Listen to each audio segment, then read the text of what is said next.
Le chapitre 990 de One Piece est le prochain sur la liste, et comme nous, vous devez être nombreux à vous demander ce qui va bien pouvoir s'y passer. Un combat Zoro contre Kaido, une intervention de Shanks, c'est ce qu'on va voir ensemble dans cette vidéo en se basant sur des chiffres et des éléments concrets pour tenter de prévoir les issues potentielles au face-à-face entre les forces de Kaido et celles de la rébellion de Wano et des Mugiwara. Le chapitre 990 pourrait marquer la fin du 3e acte de Wano et on va analyser la façon dont Oda articule son œuvre afin d'en saisir toutes les subtilités. Abonnez-vous pour ne manquer aucune des nombreuses vidéos qu'on sort chaque semaine et n'oubliez pas que le meilleur moyen de soutenir la production de vidéos est de vous procurer l'un des 7 premiers modèles de la Tsunachi Imperial Collection dispo en t-shirt et en poster. Un bon moyen de représenter le clan Kozuki et les fourreaux rouges tout en participant au développement de la chaîne. On ne perd pas plus de temps et on commence. Comme je vous le disais, l'acte 3 pourrait toucher à sa fin dans ce chapitre pour de nombreuses raisons et ce serait le moment parfait pour ça. Le chapitre 989 lançait clairement les hostilités avec l'intervention de tous les Mugiwara, et cette fois, ce serait au tour de Zoro de passer à l'action, qui est jusque-là resté en retrait. Dans ce chapitre, il semble s'intéresser au dôme d'Onigashima, et ça ne m'étonnerait pas qu'on finisse donc le chapitre 990 avec Zoro qui monte pour faire face à Kaido et marquer la fin de l'acte 3. Je vous en avais déjà parlé assez longuement, mais pour les retardataires, je vous propose qu'on fasse le point sur la façon dont est pensé l'arc Wano Kuni par Eiichiro Oda. Il a imaginé son arc comme une pièce de théâtre japonaise, en kabuki plus précisément, qui est le théâtre traditionnel japonais. Dans le kabuki, les pièces sont découpées en 5 actes, eux-mêmes regroupés en 3 grandes parties. La première partie se nomme Jo et sert à introduire rapidement le contexte dans lequel va se dérouler l'histoire et poser les premières bases. C'est ce qu'on a pu voir dans l'acte 1 de Wano, qui va du chapitre 909 au chapitre 924, soit 15 chapitres. Le premier acte se finit avec la défaite de Luffy face à Kaido et sa rencontre avec Kid dans la cellule de prison. La seconde partie d'une pièce de kabuki se nomme Ha et regroupe les actes 2, 3 et 4. Pour ceux qui doutent encore, sachez que le chapitre 924, qui marque le début de l'acte 2, a pour titre Ha, justement, ce qui montre clairement la direction qu'Oda a choisie pour l'arc. C'est ici que se déroule le cœur de l'histoire et où se jouent les événements majeurs. L'acte 2 de Wano est allé du chapitre 926 au 955, soit 29 chapitres, et se finissait sur un Luffy qui maîtrisait désormais le Ryuo et était prêt à prendre sa revanche contre Kaido. Quant à l'acte 3, qui a démarré au chapitre 958, il pourrait se finir au chapitre 990 et nous présenter le début de la revanche de Luffy et son équipage dans un nouveau face-à-face avant de passer à un nouvel entracte. On a déjà eu droit à 2 entractes, le premier au chapitre 925 qui marquait le retour de Barbe Noire dans l'œuvre et le second au chapitre 956 et 957 qui nous présentait la rêverie et tout ce qui se trame à Marijoa pendant ce temps. Le chapitre 990 pourrait donc finir sur l'ultime face-à-face et l'acte 4 serait selon moi un acte fortement centré sur Zoro, ses combats et pourquoi pas certaines révélations à son sujet. Il faut savoir que l'acte 4 est le dernier acte de la partie Ha avant d'aborder la dernière partie qui est le Q. Le Q en kabuki est la conclusion qui est rapide et succincte et qui sera, je pense, consacrée à l'après Kaido et à l'introduction des futures aventures à venir. Il ne reste donc plus beaucoup de temps à Zoro pour être réellement mis en avant et cette partie 4 arriverait juste à temps. Et si je parle de temps, c'est tout simplement parce que Wano comptabilise déjà un grand nombre de chapitres et ça m'étonnerait qu'Oda tourne autour du pot encore très longtemps. Les derniers chapitres ont montré sa volonté de passer définitivement à l'action, mais avant ça, un entracte s'impose et qui dit entracte dit forcément fin d'acte. De plus, l'acte 1 comptait 15 chapitres, l'acte 2 29 et l'acte 3 en compte actuellement 32, ce qui me semble suffisant pour entamer le prochain acte, si Oda décide de rester sur une moyenne de 30 chapitres pour les 3 actes qui constituent le cœur de l'histoire. Pour vous donner un exemple, l'arc le plus long à ce jour est Dressrosa, avec 102 chapitres, qui devançait alors Whole Cake et ses 77 chapitres qui en faisaient le second arc le plus long. Avec ses 81 chapitres, Wano Kuni est passé devant Whole Cake et est déjà le second arc le plus long de One Piece, alors qu'on vient tout juste d'entrer dans le cœur de l'action et des combats et qu'il reste encore logiquement 2 actes avant la fin de l'arc. Mais si vous l'ignorez, en plus des arcs, One Piece est découpé en sagas qui regroupent plusieurs arcs pour regrouper des parties entières de l'histoire. La saga East Blue regroupait les arcs Romance Down, Orange Town, Village de Syrup, Baratie, Arlong Park et enfin Locktown.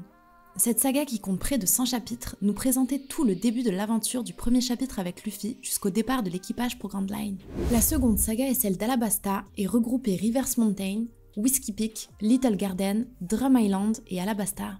Elle servait à introduire toute l'intrigue autour d'Alabasta et a permis de développer l'univers d'Oda, de mettre en avant chaque membre de l'équipage et d'en recruter de nouveaux avec Vivi et Chopper. Elle comptait environ 120 chapitres.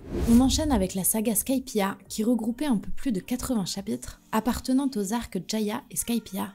On y découvrait Ener et on en apprenait beaucoup plus sur la mythologie du monde de One Piece grâce aux flashbacks et aux poneglyphes. On enchaînait ensuite avec la légendaire saga Water 7 qui s'est longtemps imposée comme la plus longue avec près de 140 chapitres. Elle comportait les arcs Long Ring Longland, Water 7 et Enies Lobby. Cette saga faisait basculer l'aventure dans quelque chose de très sérieux avec l'introduction du CP9, la mort du Merry, le conflit entre Usopp et Luffy ou encore la déclaration de guerre au gouvernement mondial. C'est aussi bien sûr l'arc qui a vu l'entrée officielle de Robin dans l'équipage. Thriller Bark est une saga contenant seulement l'arc Thriller Bark de 48 chapitres et qui reste un de mes arcs préférés puisqu'il semblait un petit peu hors de la logique et des conflits qui se mettaient en place et proposait un univers à part entière et très particulier.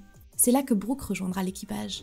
On arrive aux portes du Nouveau Monde avec la saga de la guerre au sommet, comptant plus de 100 chapitres et regroupant les arcs de Sabaody, Amazon Lily, Impel Down, Marineford, ainsi que l'entraînement de Luffy avec Riley. Je ne vais pas vous faire un dessin, c'est à cette époque que One Piece a littéralement explosé tous les records de popularité et on comprend tous pourquoi. Juste derrière, la saga de l'île des hommes poissons marquait le retour des Mugiwara avec près de 60 chapitres regroupant les arcs du retour à Sabaody et de l'île des hommes poissons. Cet arc servit de transition entre la première partie de Grand Line et le Nouveau Monde et permettait de montrer l'évolution des Mugiwara tout en développant un peu plus l'univers d'Oda. Une saga souvent critiquée, mais qui reste un de nos arcs préférés dans l'équipe. Et enfin, l'avant-dernière saga en date, celle de Dressrosa, qui regroupait les arcs de Punk Hazard et de Dressrosa, et qui venait mettre en place toute l'intrigue autour de Doflamingo, de son trafic avec la pègre et de son business de faux fruits du démon.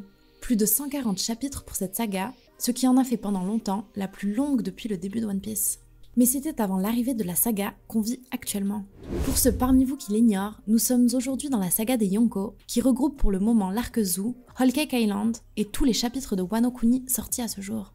La saga des 4 empereurs compte aujourd'hui plus de 166 chapitres, ce qui en fait la plus longue et déjà devant celle de Dressrosa, alors que Wano n'est même pas encore terminé. Et c'est justement sur cet élément que je vais me baser pour vous parler des futurs événements qui pourraient arriver à l'acte 4. Pour moi, une force extérieure est forcément vouée à intervenir, et j'irai même plus loin en disant qu'on n'est pas à l'abri de voir un nouveau Yonko arriver sur Wano pour rétablir l'équilibre des forces en place. Et la place toute désignée me semble être celle de Shanks ou de Barbe Noire, même si je penche plus sur Shanks pour le moment. À mes yeux, Barbe Noire ne sera pas au centre de la saga des Yonko et sera réservée à être l'élément central de la dernière partie de One Piece et l'ennemi final de Luffy. Une arrivée de Shanks aurait du sens, d'une part car le conflit à venir nous est annoncé comme un nouveau Marineford encore plus impressionnant, et d'autre part car ça fera justement une bonne résonance à Marineford, où Shanks a empêché Kaido de se joindre à la bataille. Cette fois-ci, Shanks pourrait arriver non pas pour mettre un terme au conflit de façon pacifique, mais pour se joindre à la bataille, ce qui pourrait créer un beau parallèle avec son rôle à Marineford. Il ne faut pas prendre ça pour argent comptant, ce ne sont que des suppositions, mais je vois mal la saga des Yonko durer 400 chapitres, puisqu'Oda a encore des intrigues et des sujets à traiter avant la fin de One Piece. Je pense donc que la saga des 4 empereurs ne contiendra pas forcément un arc par empereur, et donc logiquement l'un d'eux est voué à rejoindre ce passage de l'histoire avant la fin. Autre élément qui pourrait être intéressant réside dans le nom même de la saga des 4 empereurs. Si mon point de vue sur Big Mom s'avère juste et que Luffy est voué à prendre sa place, alors le nom ferait en réalité référence à Kaido, Luffy, Shanks et Big Mom, laissant de côté Barbe Noire pour une saga qui lui sera entièrement dédiée. Ce serait un joli contre-pied de la part d'Oda et une belle symbolique pour Luffy, qui même s'il n'a pas forcément besoin de devenir empereur au cours de l'aventure, le deviendra obligatoirement s'il fait tomber l'un d'eux, puisqu'il sera considéré en tant que tel. J'aimerais bien que vous me laissiez en commentaire vos avis sur cette analyse, et surtout, vos meilleures théories concernant le chapitre 990 afin de voir quel regard vous avez sur l'œuvre. On a tous des points de vue différents et c'est toujours enrichissant de voir les attentes et les hypothèses de chacun. Hormis cette parenthèse sur les suppositions qu'on peut faire, je pense réellement que le chapitre 990 sera l'un des meilleurs moments pour clore ce 3e acte. Introduire la future place de Zoro lors du 4e acte et nous renvoyer pendant 1 ou 2 chapitres aux 4 coins du monde de One Piece afin de voir ce qu'il s'y passe. On pourrait ensuite débuter l'acte 4 qui irait de l'affrontement final à la défaite de Kaido, qui devrait, je l'espère, arriver d'ici la fin de l'année 2021. Le dernier élément qui est tout simplement incroyable, et c'est pour ça que je voulais réserver pour la fin, concerne un détail assez difficile à percevoir, mais qui en dit long sur le futur de Zoro. Depuis le début des aventures des Mugiwara dans le Nouveau Monde, Zoro a été montré portant ses sabres sur son côté droit. Il y a d'innombrables exemples qui le montrent de cette façon, et si vous êtes observateur, vous remarquerez que ce n'est plus le cas dans le chapitre 989. Zoro porte ses sabres sur le côté gauche, et ce qui semble être un détail est en réalité une immense révélation. Dans le Bushido, le code des samouraïs, on porte ses sabres sur le côté droit pour signifier qu'on ne compte pas en faire usage. Porter ses sabres sur le côté gauche signifie au contraire qu'on est prêt à se battre pour de bon et à passer à l'offensive. On peut donc dire que jusque-là, Zoro n'avait pas pris le nouveau monde au sérieux, portant ses sabres à droite et n'ayant que peu de difficultés dans les combats qu'il a menés. Cette fois-ci, il semble indiquer qu'il prend la menace au sérieux et on risque d'avoir un Zoro au maximum de sa puissance dans les chapitres à venir. La réponse est entre les mains d'Oda, mais non seulement on s'attend à un chapitre 990 où Zoro reprendra la vedette, mais également à une fin d'acte imminente pour que l'action puisse se mettre en pause durant l'entracte avant de se déchaîner pour de bon, surtout le 4e acte de Wano Kuni. Likez cette vidéo si elle vous a plu, c'est très important pour son référencement et pour qu'un maximum de pirates puissent en profiter. Abonnez-vous à la chaîne et activez les notifications pour ne manquer aucune vidéo, on en sort pas mal par semaine, pour partager autour de One Piece chaque jour, et surtout, portez-vous bien d'ici la semaine prochaine, et je vous donne rendez-vous très vite pour de nouvelles aventures. A bientôt sur All Blue Channel.